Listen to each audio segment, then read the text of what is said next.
কথায় আছে ডেস্টিনেশনের থেকে জার্নির মজাটা আলাদা। তাই পথের সৌন্দর্য অনুভব করতে মিরিক লেপচা জগৎ ঘুম হয়ে দার্জিলিং গিয়েছিলাম। কথা নিশ্চিত করে বলতে পারি, এই পথের উঁচু নিচু পাহাড়, পাহাড়ি চা বাগান, কুয়াশা ঘেরা পাইন গাছ আপনাদের মন জয় করবেই।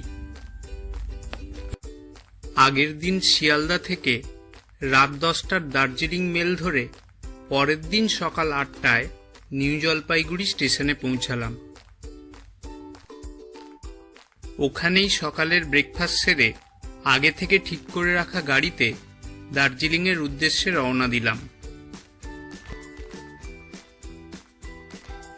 এই পথে আমাদের প্রথম sightseeing Tingling view point. এটি একটি চা বাগান। এনজিপি থেকে এর দূরত্ব 45 কিমি। এখানে আই লাভ মিরিকের সাইনেজ রয়েছে।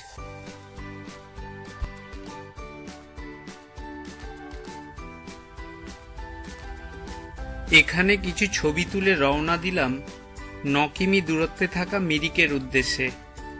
মিরিকের লেক এবং লেকের জলে ফুটে ওঠা পাইন গাছের প্রতিচ্ছবি আপনাদের মনকে মুগ্ধ করবে। লেকটি পার্কের অন্তর্গত হওয়ায় সামান্য এন্ট্রি ফি দিতে হয়। এখানে বোটিং ও হর্স রাইডের মতো অ্যাক্টিভিটি থাকায় ছোট বড় সবাই এখানে আনন্দ করতে পারবেন। খাওয়া দাওয়ার সুবন্দোবস্ত থাকায় আমরা এখানে লাঞ্চ করে নিয়েছিলাম।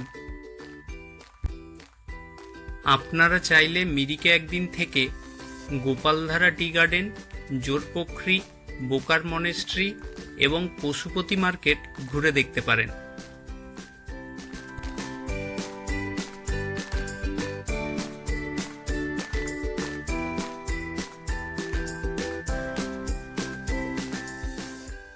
এরপর রওনা দিলাম লেপচা জগতের উদ্দেশ্যে। এই রাস্তাটি খুবই মায়াবী। এই পথেই দেখতে পাবেন সীমানা ভিউ পয়েন্ট। এটি ভারত ও নেপাল সীমানা। ওয়েদার খারাপ থাকায় আমরা কিছু দেখতে পাইনি।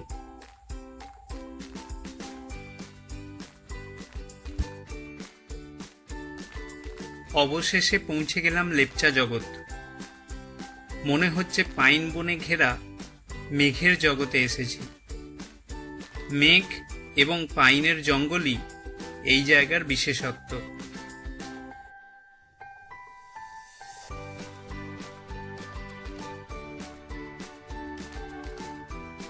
এখানকার কিছু ছবি আপনাদের সাথে শেয়ার করলাম।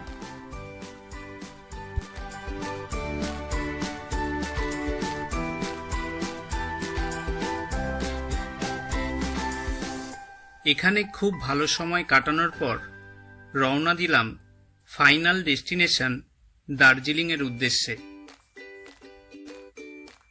এই পথে ভারতের সর্বোচ্চ রেলওয়ে স্টেশন ঘুমের দর্শন নিতে ভুলবেন না।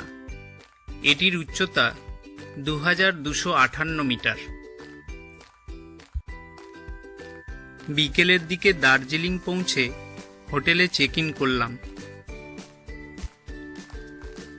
একটু ফ্রেশ হয়ে বেরিয়ে পড়লাম দার্জিলিং মেলের উদ্দেশ্যে।